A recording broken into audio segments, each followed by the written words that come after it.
Yeah, no, that's a great point. The way you described was using AI more like a replacement to Google because it can Yeah. search through and sift through, plus it knows your level preferences. Before the last question, you any recommendations for people where you'd say broadly, like, yes, this is a good use of AI in today's world, and this is not a very good use of AI? One example would be, hey, don't connect all your, how you have connectors connecting everything to, Yeah, OpenClaw or whatever, where it's doing stuff for you, and you are like, wow, now I have like 12 employee company or whatever. Like, that's obviously a not, but less subtle examples for especially who are in enterprise, and also good users. Like, yeah, this is good usage. Use the AI for this, and don't use AI for this yeah. from a security perspective. From my personal experience, I think like report writing. Now, you can't just let it do it all for you, but I've had a lot of help with. Hey, I've got all of these different, SOC 2 reports, or I've got, I don't know, a bunch of Tenable exports or Qualys exports or something like that. I need to quantify what is the risk here and tie these together. So maybe you have a CMDB, you have all these kind of exports.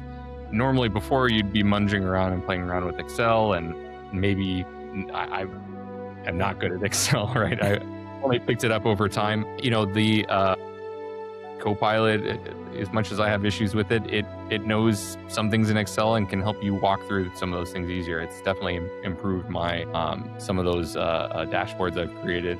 I mean, Power BI is really well documented, so the different AIs are usually pretty good at helping you create Power BI dashboards. If you're an O365 shop, that makes it easy to create, live dashboards and things you can automate and update, which is a little bit better than just basic screenshots and things from PowerPoint, right?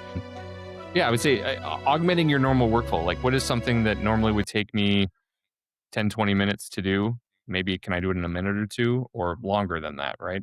But you still have to look over your work because it Yeah, will mess it up quite frequently.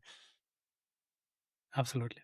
There can be massive hallucinations. So if you are doing a report for your CEO, don't just send it Right. and expect it to be perfect. There can be major glitches, and it can cook up things, Yeah, I very can give you an convincingly. example too. I had a SOC analyst that kind of had it right at the output on why this vulnerability wasn't a problem, right? Or not even vulnerability, but why this security alert wasn't a problem.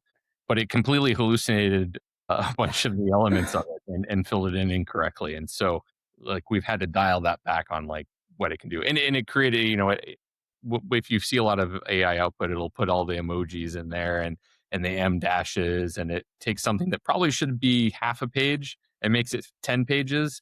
So you have to kind of understand what is it the person on the other side is looking for and make sure that you're curating it to that and not just accepting what it dumps out.